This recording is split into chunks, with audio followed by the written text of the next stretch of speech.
The New Quantum Era, a podcast by Sebastian Hassinger and Kevin Rowney.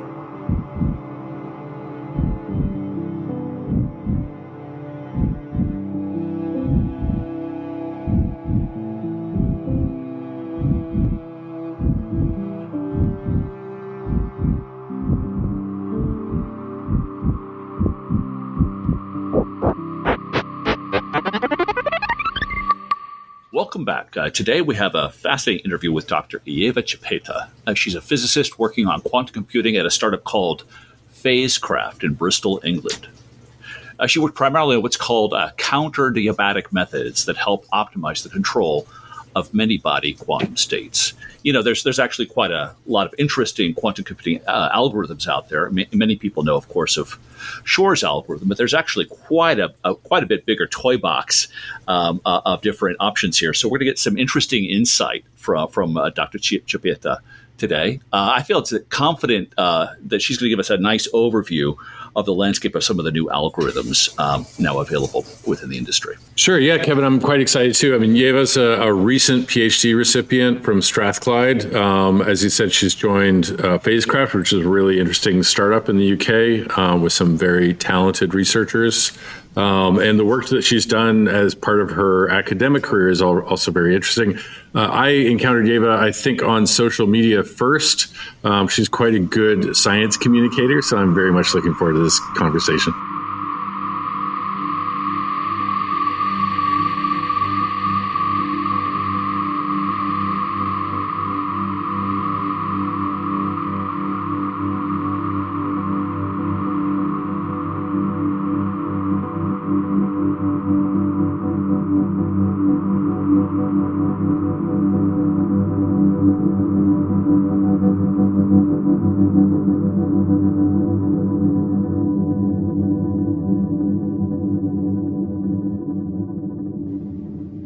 Welcome back. Thanks for joining us. We've got a special guest with us today, a quantum researcher based in the UK, Ieva Čepaitė. She's a quantum algorithm researcher, recent PhD recipient, and recent employee at Phasecraft, a really interesting and powerful startup in the UK quantum space. So welcome to the show, Ieva. Thanks for joining us. Thank you for having me. Well, wondering, Ieva, I mean, often we begin these interviews with asking people what was their route towards coming into quantum computing. It's usually an interesting kickoff, and there's usually some fun nuance to that story. Could you give us a little background as to what led you to this outcome?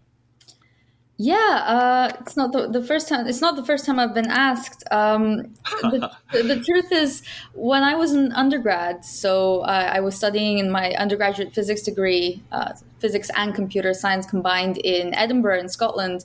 And at some point, for whatever reason, I noticed some news article, something on quantum information. And I think at the time I just started learning about quantum mechanics, and so it piqued my interest. And I started reading a bit about it, and I was like, okay, this sounds really cool. I want to know more.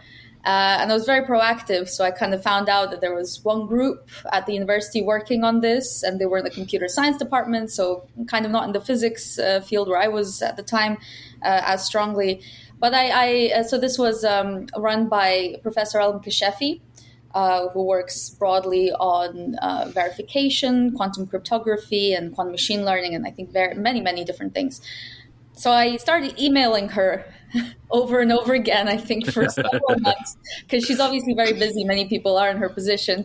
Until one day she actually replied, and she said, "Oh, yeah, sure, you can come by and sit in on our group meetings if you're that desperate." And I did, and I obviously didn't understand anything they were talking about at the time, but I thought it was really cool, and the people were really nice, and I ended up deciding to do my bachelor's thesis roughly on the topic, and then later on my master's thesis. And by that point, I'd sort of fallen deeper and deeper into the hole, because I was like, this is really cool. There's so many you caught in the spell of quantum. Yeah, exactly. Yeah, because it's a really fascinating field from almost every perspective, right? From the physics side, from the computer science side, from the philosophy side, from mathematics. I mean, yeah, it's a pile of beauty. It really is. Yeah. Yeah. And so at that point, I was like, okay, obviously I'm going to stick with this. And the only decision I'd really made by the time I I'd be done with my PhD was to sort of explore most aspects of it, at least a little bit, which I managed to do actually roughly. So like the experimental side a little bit, the condensed matter, many body physics, the computer science, the even the fault tolerance for a bit, because I spent an internship at Riverlane. So it's a fascinating field. Yeah, that's great that you have such broad experience. I mean, that's one of the characteristics I think that can make quantum computing sort of daunting is how many different disciplines are sort of coming together to form this new field. So what sort of having that broad perspective does that sort of shape your sort of sense of where the biggest gaps are, or the biggest opportunities for progress are? Yeah, I think that's probably the one thing I feel more strongly that I have good experience in, or that I have a good sense for. Maybe that's a better way of expressing it. Because there is an issue with jumping around a lot, which is I didn't actually dive too deep into any one topic. And that does, I do struggle sometimes with people who are experts, genuinely experts in a particular aspect. But at the same time, I feel like very often, if I go to a highly theoretical conference, I'm usually sitting back going, I don't know if the experimentalists would agree with most of the things you're claiming here. And then you go to an experimental conference and I'm like, oh, wow, people are really not aware of all the tricks and the ideas that they could use to enhance what they're doing. So yeah, that's quite fun, actually. Yeah. The classic polarity of those two subcultures in physics, the experimentalists and the theoreticians. Yeah, classic. I got to tell you, Ieva, it's a great story in terms of like just being a young person, like having that ambition to sort of get into this very formidable subject and then keep pushing on trying to make a breakthrough and then being invited into the research lab. I mean, that's a great story of persistence and getting the ring. So way to go. I mean, it's also thanks to Elham, because I think she's very supportive of these things. She is. Not everyone had to do that. And her first response was not, exactly. Props to her too, no doubt. Yeah, she's great. I think that what they're doing at the Edinburgh School of Informatics is really terrific. They just started that quantum software lab as part of the National Quantum Computing Center. I think that'll be really interesting to see. And then, of course, she's got that, you mentioned the Edinburgh-Paris virtual quantum lab that she runs. So there's the connection with CNRS in Paris that's quite fruitful as well. So, I mean, you did your bachelor's thesis in I think quantum homomorphic encryption, right? Yeah, but that honestly, the title looks fascinatingly scary, but I didn't really do any theoretical work. I was mostly getting to grips with the topic, so it was mostly learning about what quantum computing it's just your bachelor's thesis. That's sort of to be expected. Yeah. But then, so encryption, and then master's thesis was more on quantum machine learning. Is that right? Yeah. And then your PhD is on counterdiabatic phenomena. So that's a very broad range. Is there out of that range, is there sort of an area that you're focusing in now? No, I mean, in as far as I don't want to say too much about what I'm doing at Phasecraft. Yes. I don't think they mind too much, but I also just don't want to, I'm not quite sure. Understandable, sure. What I need to talk about. But no, I'm sort of, I've enjoyed every single aspect, and I think they all at least vaguely end up interplaying on some grand scale. Maybe that's not completely true, obviously, once you focus in on something. Like if I'm doing quantum machine learning, it will be a lot more on the theoretical computer science, like what's ML. If I'm trying to simulate, as many people are, like molecules or something, if I'm trying to do variational stuff, I will probably need a lot more quantum chemistry.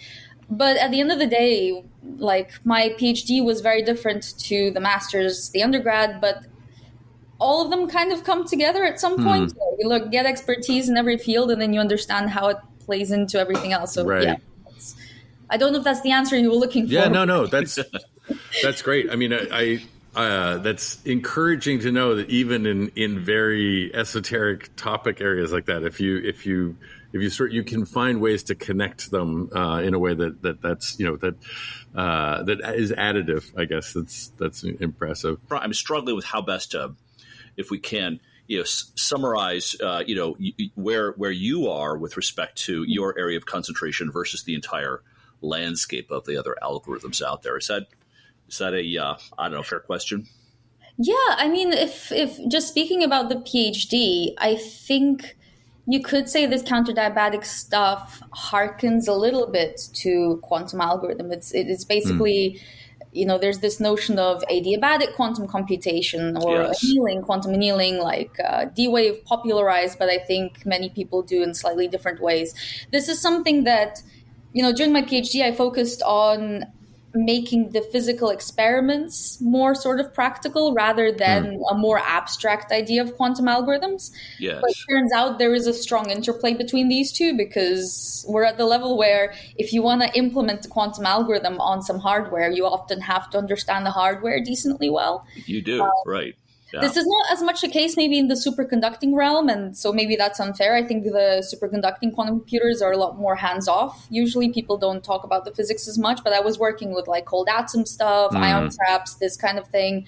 And there you're sort of writing purpose-built almost ways of processing information into it. So yeah, I'd say that the stuff I was doing in my PhD, at least, could be considered a type of algorithm, but it's definitely not what you'd think of when you talk about an algorithm, even in the quantum sense, because it wasn't very abstracted away from the physics. It was very much like, what can we do given these very limited operations, right? I think it might be interesting to our audience to talk about the contrast between, the adiabatic computations and these counterdiabatic systems. And sometimes those are tough questions to ask for a, explain it to me like I'm 5 rendition of these very sophisticated mathematical concepts. But I'm still going to throw that zinger at you and see if we could collaborate on rendering an explanation.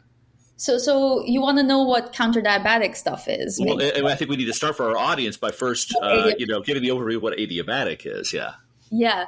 So adiabatic computation is basically going, look, there's some quantum states that we can prepare. And the quantum state, it's like a state of a computer, right? It's like it's some state of the machine, and some of them we can prepare really, really easily.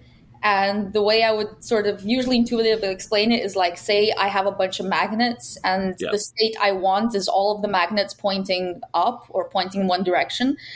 Easy problem to solve, that one. Yeah. Right. That's easy because sort of intuitively and for various reasons, we know we just put them in the magnetic field that's pointing in the direction we want them all to point in. And presumably that's where they're going to go. And then we'll get that state, right? Ready to go. So, with quantum systems, same thing. There's some states we can prepare very easily. We apply some magnetic field, some electromagnetic field. But then there's some states that we want for whatever reason that are really hard to prepare. It's not obvious how to actually get to those states. But we do know that if we start in an easy state and we slightly vary some parameters very, very slowly, then we should get to the state we want.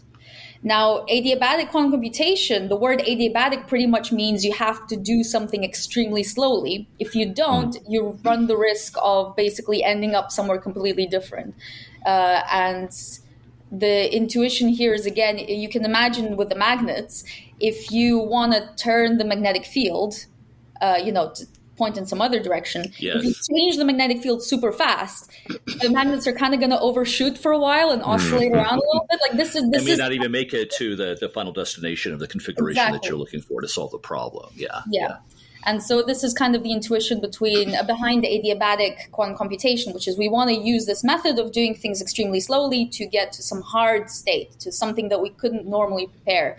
Now, the reason this isn't like a universal solution to most problems, because you could say, well, I could do this for everything, right? Any hard state I want to prepare, I'll just start. And solve any problem of almost limitless time complexity on the hierarchy, right? I mean, amazing things if it was easy, but it's not. But it's not, in part because there doesn't always exist a very clean path between some initial state and some final one.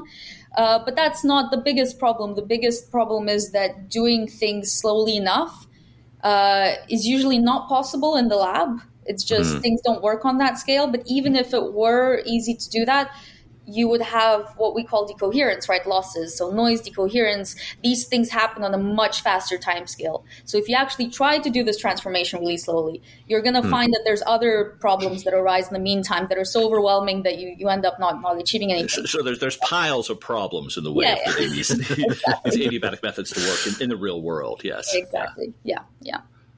Interesting. Okay, that's so useful. Thank you. And finding these basic explanations that appeal to our audience on these technically sophisticated topics, that's so useful. So I appreciate that.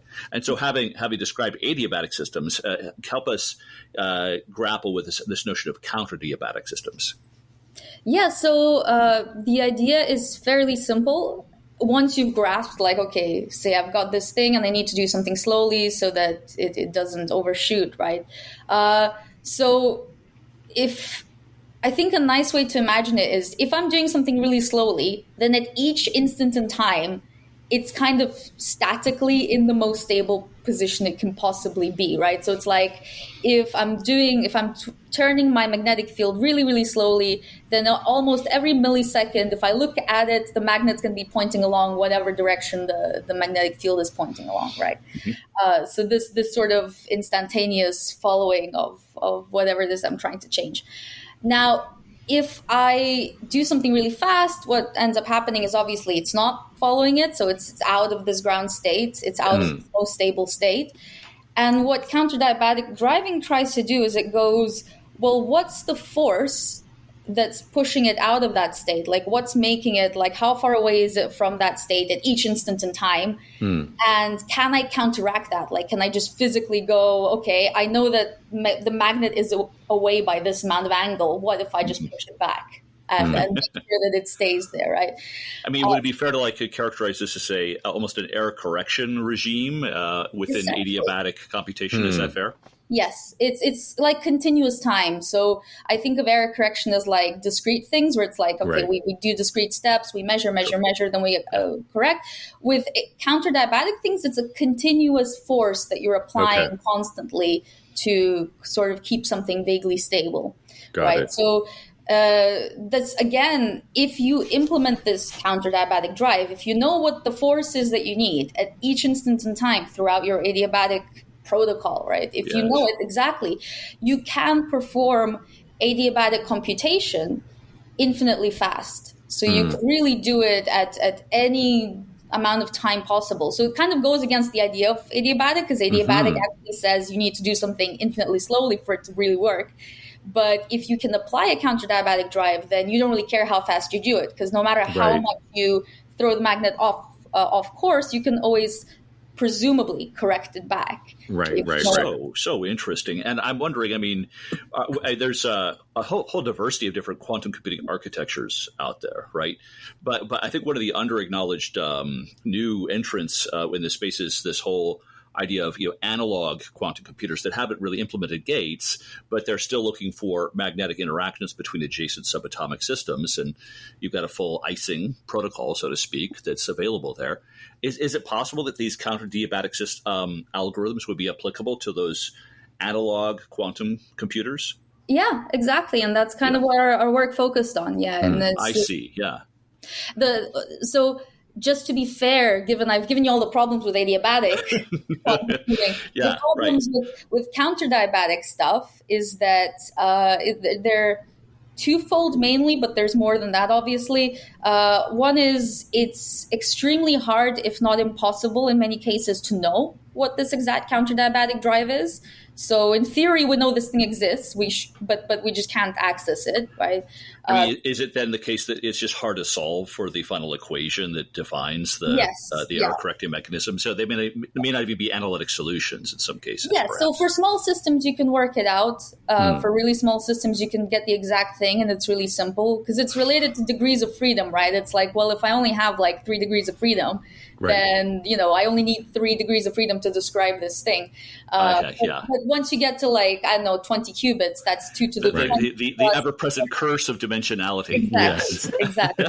So, and not only that, you need to know it at each instant in time in double quotes, so to say, right? So it's not even that you can solve it. You need to know a continuous function that does this for all things at all times. So this is where the philosophy comes in, as you were saying. does the answer actually? Yeah. Everything, we always run into this curse. This is a thing, no matter what you try to do. So that's that. One issue is knowing it. Another issue is implementing it. So even if you do know it to some degree, this force is usually super complicated to the level where no experimentalist is going to take you seriously. If you go to them and you give them this, you're like, hey, you can drive this thing really fast. You can do this computation, but you just need to be able to implement like this operator or this gate or whatever. And they're going to laugh at you. Because it's so insane to try to get it done. Yeah. So, but still, I mean, it feels like there's a route here towards possibly some interesting new algorithms for these analog systems. Yeah. I mean, this is thrilling to me to hear because I wasn't necessarily seeing all the way towards the possible commercial, outcomes that might be realizable with analog quantum computing systems. But this seems like, I don't know, perhaps a pathway towards same. Well, and I wonder also, it sounds like some of these techniques might help, like a neutral atom array or a trapped ion system with achieving greater stability, so that when you're applying your gates, you're actually getting a more stable sort of system overall to have longer gate times, et cetera, longer gate coherence, et cetera. Yeah, I mean, this is one of the simpler ways to apply this counterdiabatic idea without even thinking about it as an algorithm, is to go most actual gates that get implemented, like just single operations, that you think of in a quantum computer, they're pulses, they are continuous waves, right? That you apply to your system, right? Whether it's an atom or an ion or whatever. And so usually these things are also adiabatic. And so if you want to get better gates, you just apply a counterdiabatic pulse. The nice thing about this is I told you that for very simple systems, the counterdiabatic pulse is not that hard. Right. So you can actively implement these things. You can improve gates. Yeah. Oh, that's interesting. So are there already implemented systems that are making use of these advantages? I think so. I don't want to lie.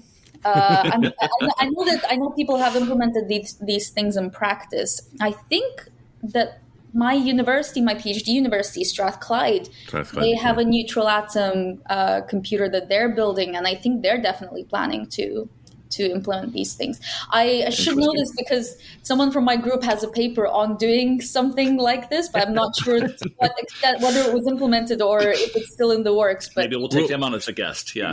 We'll put the link in the show notes so that people can figure it out for themselves. That's really interesting. Just an excellent overview of your work. Thank you so much. I'm wondering if I'm not mistaken, you're also a specialist in quantum machine learning algorithms. Is that a fair characterization, or did I read your bio wrong? No, I am by no means an expert. I did work on it in, I would say, in early days is when my master's thesis came out. So at the time, I definitely knew probably more than many, partly because not too many people were working on it, I think.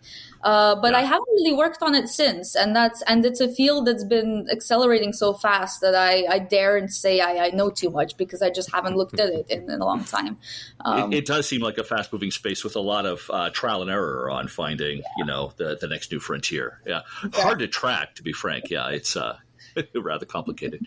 So sorry, I got the wrong cue from your bio. So then what is your current focus, and how do we help our audience understand it with more depth? Yeah, I mean, so at the moment I'm at Phasecraft, like I said, and broadly they work on, I think, many, many different projects. And myself, I've sort of come in knowing adiabatic stuff. Adiabatic quantum computing is linked to, in a more, so moving away from I'm looking at the physical device, I'm just looking at these pulses on a more, quantum gates, more abstract level. There's this algorithm called the quantum approximate optimization algorithm, which is basically, in some sense, inspired by adiabatic quantum computation. So I'm vaguely looking into this now and things to do with QAOA and seeing what's there. Funnily, I can't say this because there is a very nice paper out that links. I don't know if this is too technical. I hope not, but let's dive in. Let's just give it a go. Yeah. So that links the error you get from doing this QAOA, this quantum approximate algorithm. So because you're sort of doing these short pulses, you're sort of switching between this one pulse, different pulse, one pulse, you do it like in series. You kind of get this error by just discretizing everything, doing these shots basically. And this error turns out to be of the same form as a counterdiabatic drive. So if you just interesting, if you tune things a little bit, you can kind of get for free this suppression of non-adiabatic errors. Yeah.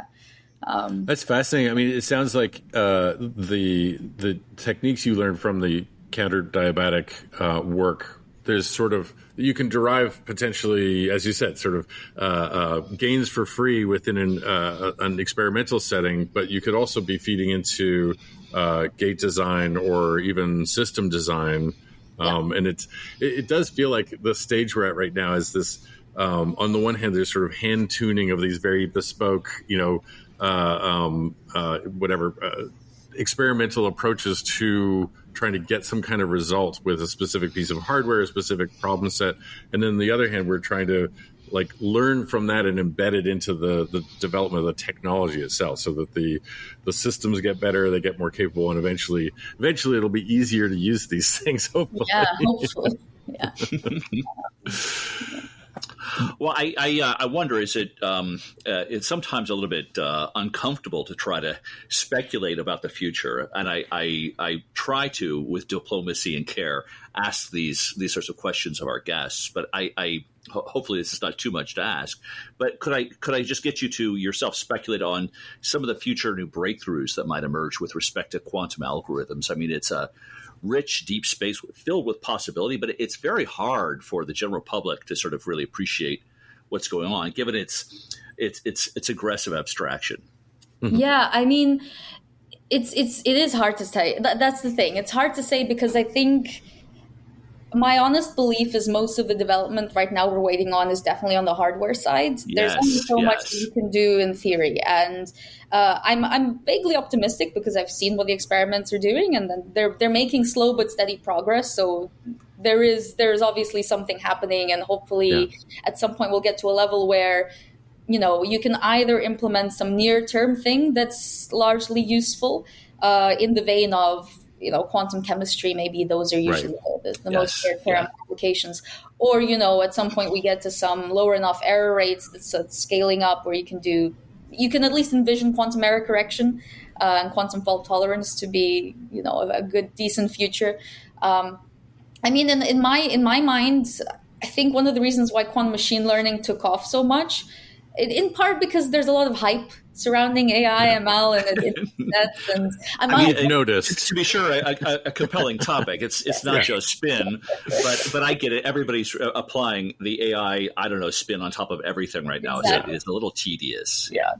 But I think in part also because it's a very clear-cut way to combine quantum and classical resources, which I think is what is probably seems like a smart way to use this near-term technology, right? It's like, well, we know that we're not going to get something exact out. Anyone who thinks that has never spoken to, someone who's building these machines, or someone who's used them at length, let's put it this way. But it is true that even with all the noise and even with all the errors, you still get some information out. And if you work really hard, you can get a decent signal out. And so this combination of something classical and something quantum that can make use of this decent signal that they wouldn't be able to get from somewhere else, I think that might be the nearest term application. You mentioned chemistry. You did some work, I think, in Singapore on chemical simulations, right? That's really cool. And I guess when I think about quantum chemistry, computational chemistry, and quantum computing, I wonder, is there going to be? Do we have to wait for fully, fault tolerant quantum computing, or is there an interim approach that combines some of these, variational or QAOA, maybe some analog, and also, as you said, sort of very clever architectures that combine, high performance classical with quantum resources that can actually be useful? There might be avenues. One of the issues is, and I think I maybe this is the most important thing to even state when we're talking about advantage or anything, right? Classical algorithms are good. They're really good. For most things you're trying to do, they're really, really good. And quantum chemistry is the one case where we need such high precision and the computations are so complex that actually, this is where classical machines genuinely struggle, and we know they struggle just because of the precision we need for most things. And so I think it's really hard to say if you can do anything as ad hoc with quantum computers for quantum chemistry. You do need to beat the precision of classical computers. If even I've run like simulations of small molecules, for myself, and been like, oh, right. Look, there's a signal I get. It clearly corresponds to the thing. This is working to some extent, but it's not giving me anything that a classical algorithm wouldn't give. Right. Right. Yeah. Yeah. So, and in the classical realm, I mean, there's like huge innovation happening right now in classical methods for chemistry. I mean, all the ML techniques apply to classic, quantum. Appropriate quantum informed algorithms in the classical space. Those are advancing rapidly right now. Yeah. And so it feels like there's a competition with respect to whether a quantum computer could actually exceed that. Many speculate, though, that perhaps dynamic systems would be the most killer application. That the evolution, right, of subatomic systems is perhaps the era, or rather the realm, where the biggest advantage will be expressed. Yeah, I mean, like in my mind, I tend to try to abstract away and simplify things. So in my mind, I've got it as a sort of list of, well, if you keep improving, compute power for, say, machine learning, then all you're really relying on is that your data is good enough, right? So if you've already got good enough data, then you can technically compute really complex things. Like if the pattern is already in there, it doesn't really matter, how, as long as you can compute it well enough, as long as you've got good enough data, you're fine, right? And with other approaches, it's like, well, it's much cleaner to say, hey, here's the size of the matrix we can compute. Here's the approximation that we're applying here. So the limits are a bit more clear. It's like tensor networks, which are the usual thing we use to simulate quantum systems. There, people can really tell me like, hey, if you've got this much entanglement, this big system, this whatever, I can't really do better than that, at least to this precision, right? And so quantum kind of has to come out on top on either one of these two. So either it's like, well, the data doesn't have the right information, right? So the only way you could really predict something is using some algorithm that's more precise, right? This is what the quantum thing will do. Because if the data is already in there, where AI is great at doing this. Right. We're not going to challenge that. And on the other hand, with tensor networks as well, like you need to build something that's good enough, that's large enough, that's precise enough, and then you can sort of claim, hey, now we've done it. I don't know if this makes sense, but this is kind of how I view it, which is as long as there's room to grow in one of those two spaces, then there will be a competition. Well, and it sounds like, I mean, you're somewhat obliquely referring to some work that Robert Huang has done on predicting quantum properties of a system, right? I think I saw that was, you've looked at, or you've forked some of his code as well. We talked to Preskel just a couple months ago, who's his advisor, and he brought that work up too. So is that what you mean? Like if your data is correct, then you can classically, using ML techniques, you can classically predict the characteristics of a fairly complex quantum system already, because as you said, the data is right, so you can extrapolate. If the data is right, and if the data is good enough, in the sense of if the data actually has the patterns you're looking for, right? So one of the reasons why this small project that I didn't realize that they knew, but even though I posted about it, but this thing that I got inspired to do from Robert's work is basically, the only reason I pushed it as far as I went is because I went, well, if you can just do everything with AI, then just do it with AI. What's the point? Right. Yeah. But one of the reasons why I thought it was still interesting is because, well, the idea is you need to have some examples from quantum systems. You need to take these measurements from quantum systems in order to then train a model, in order to then get new solutions for new systems. And so assuming you need examples from large enough systems that you couldn't just simulate, then you still need a quantum black box or a quantum system that will give you those samples that you can then submit to a machine learning model. So there's still this interplay of like, you would just not have the data if you didn't have a quantum computer.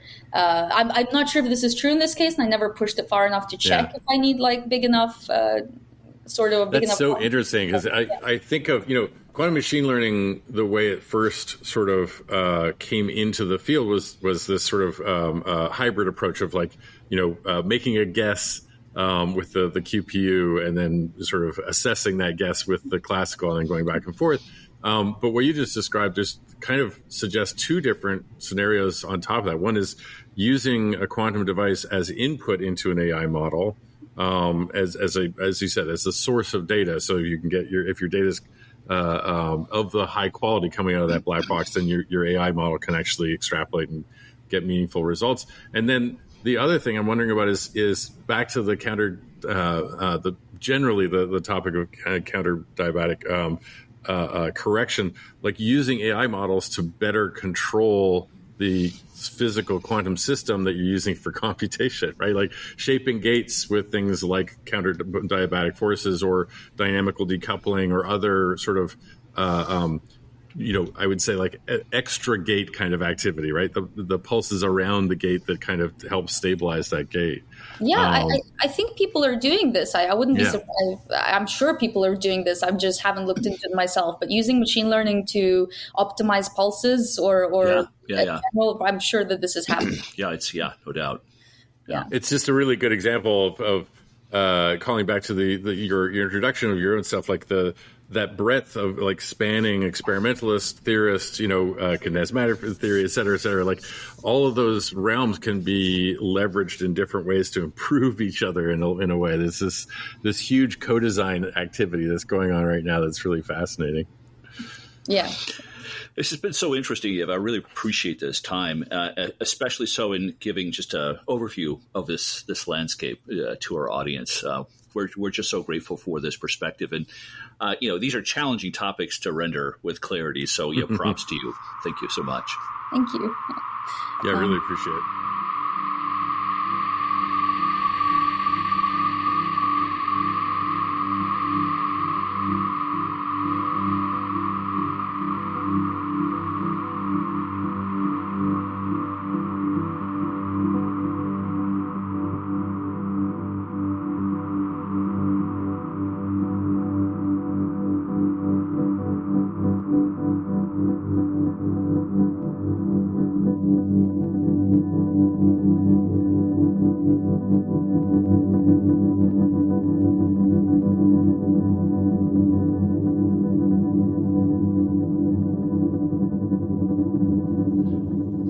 Super fun. I really, really enjoyed that.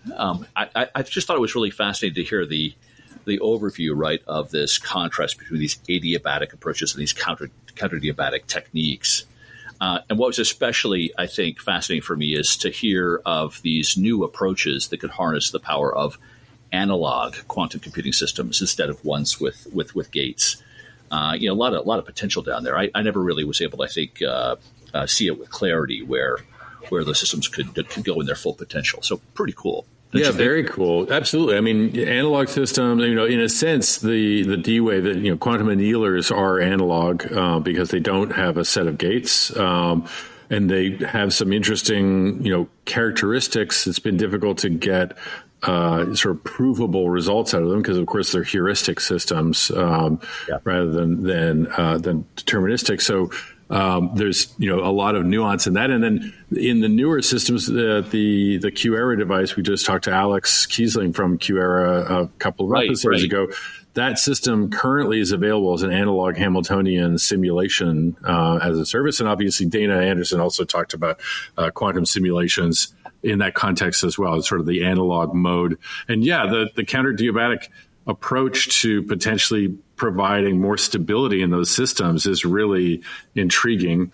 And then, of course, it's interesting. Ieva's got such a broad set of experiences from experimentalists to theorists to quantum machine learning to these sort of foundational techniques. It's interesting how it sounded like there was a number of different ways that it might be applied to these analog systems, but also potentially improving the fidelity of systems that are supporting a universal set of gates. So that was really interesting to hear as well. It was. And I think that's really representative of the fascination I think many of us have for this space is that many of the practitioners, they have to span multiple levels of the stack, so to speak, and have a broad, background or numerous different, possibly incompatible topics of research to really grok what they're doing. So kind of cool.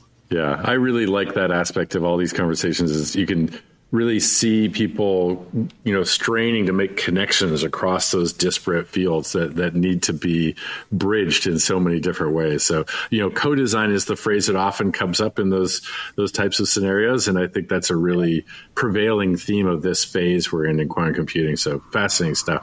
Good stuff. Okay, that's it for this episode of The New Quantum Era, a podcast by Sebastian Hassinger and Kevin Rowney. Our cool theme music was composed and played by Omar Costa Hamido. Production work is done by our wonderful team over at Podfi. If you are at all like us and enjoy this rich, deep, and interesting topic, please subscribe to our podcast on whichever platform you may stream from. And even consider, if you like what you've heard today, reviewing us on iTunes and or mentioning us on your preferred social media platforms. We're just trying to get the word out on this fascinating topic and would really appreciate your help spreading the word and building community. Thank you so much for your time.